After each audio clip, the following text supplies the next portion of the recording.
Welcome to this edition of Inside USF Basketball. I'm your host, Pat Olson. We'll sit down with first-year assistant coach Sundance Wicks and check in on the state of the USF program. 9 games through the West Coast Conference schedule, exactly halfway through it.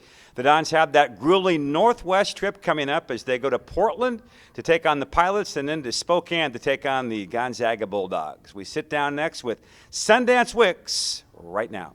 Well, Coach, halfway through the season, you've seen every team in the league right now at this point. How do you assess the West Coast Conference? Well, I would say the most surprising team in the West Coast Conference is probably us because it's fun to be around a new group of guys, 11 new guys, and trying to form our identity. And halfway through the season, you kind of get a nice barometer or measuring stick of where you're at against everybody else and where you're at with yourself because you're really only competing against yourself to try to be the best team you can be. But this conference is crazy. I mean, there's been some crazy upsets. There's been some teams that won that shouldn't have. There's been some teams that lost that shouldn't have, obviously. And from here on out, I think it's just, a lot of teams are in control of their own destiny and how they do things, and especially us. Team is 4-5 through 9 ball games, right in the middle of the pack. What needs to happen for this team to kind of move into the upper echelon? Because really, as you said it, there's been a lot of even ball games so far. Well, I think the biggest thing is we've scored the basketball well to win some games. But we've lost some games because of our defense. And so for us, it's tightening up our defense and creating our defensive identity, which we've spent a lot of time on here in the last 2 weeks, and it showed up at Santa Clara. And holding the team to about 60 points. That's where we want to be on the defensive side of things, but it takes a commitment, and you got to get guys to buy into the defensive end. It's easy to score. Everybody loves to score and put the ball up. That's fun.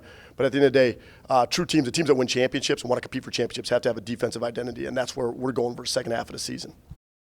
There's that phrase, can't score, can't win, but you also got to defend. You talked about it, the change at Santa Clara. Is that a passion thing with regards to the defense that we saw against the Broncos?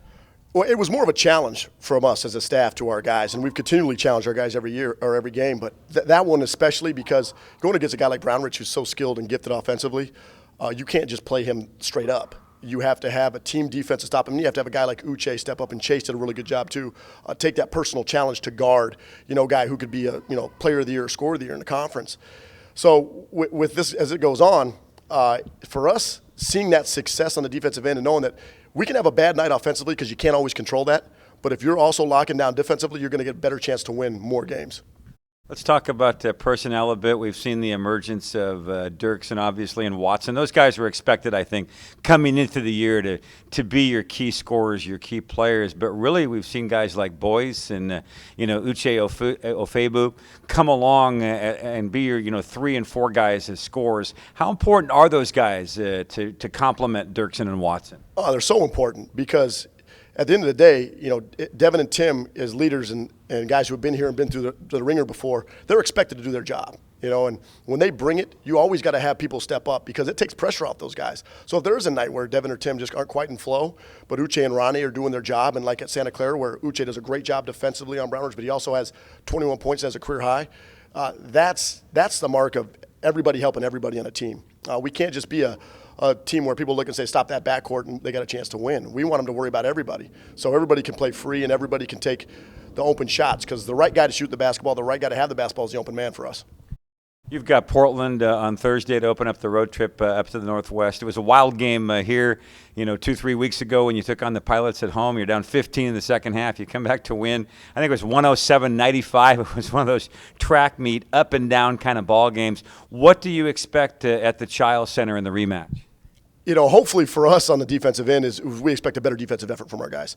Going on the road is different than playing at home. Score 61 points on our home basket, that's comfortable, right? But to go on the road and put up numbers like that, you got to have a great night. And for us, it's not allowing them to have that type of confidence they had in the first half against us and really execute the defensive game plan that we implemented at halftime against that team to really go in there and give us a great shot at coming out with a road victory. Gonzaga on Saturday up in Spokane. Dons have not won there since the late 1980s. Now, you took them to overtime here. In fact, probably could have won the ball game because you guys seem to have the game kind of in your hip pocket up 16 at the 8-minute mark, and then Gonzaga comes back to force overtime. They win in the extra period. What do you expect for that rematch up in Spokane? It's a 40-minute game, right? We played 37 great minutes against the Zags.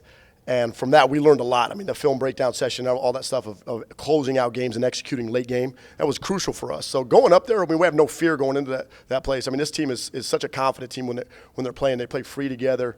They trust each other. So there's really the expectation for us is, we've done it before. We've proven that we can do it. Now we got to do it for 40 minutes. Where do you assess the team at this point? And do you have, the coaches as a staff, do you set a goal? Is there something in mind you have as you move towards the second half of the West Coast Conference? I mean, just the biggest thing for us is the process and just getting better every day.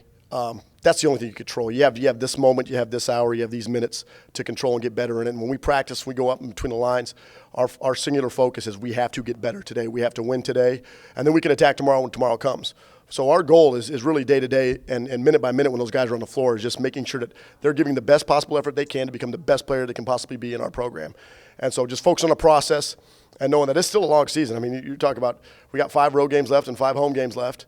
That's 10 games. That's too far down the road for me to think about right now. So I'm really just want our guys to have a nice Northwest road trip and come out there and play the defense that we've been working on. Well, Sundance, 6 months you've been around the program now, a chance to coach with your brother. I'm not sure if this is a true fact, but I think you guys might be the only brother coaching tandem in the entire country. What's it been like here on the Hilltop? What's your experience been like, and what's it like working with your brother? It's kind of a surreal experience, honestly. I know some other brothers that are on different staffs in the country, but I don't think there's anybody else who worked on the same staff together. And it's kind of been a dream. Selfishly, it's been a dream of mine to work with my brother. I got to coach him one year in college when I was a graduate assistant, and he was a young pup at Northern State. But, seeing him grow up, I think the biggest thing for me is just you don't get to be around your brother enough, and you wish you could. Anybody who's out there have a brother or a sister out there, you just wish you could be around them all the time because they're your best friends. You grew up with them, and you have inside jokes that nobody else will ever get. And it makes it fun when you can do that and you can work with him. But just seeing how much he's grown and matured and the type of coach he is as associate head coach, I mean, he's phenomenal. I wouldn't want to do it in any other realm because we're so jacked up all the time that our passion's on the court. And for us to be able to go compete and try to win games together, lose games together, just feeling those type of emotions with your brother makes it a real thing.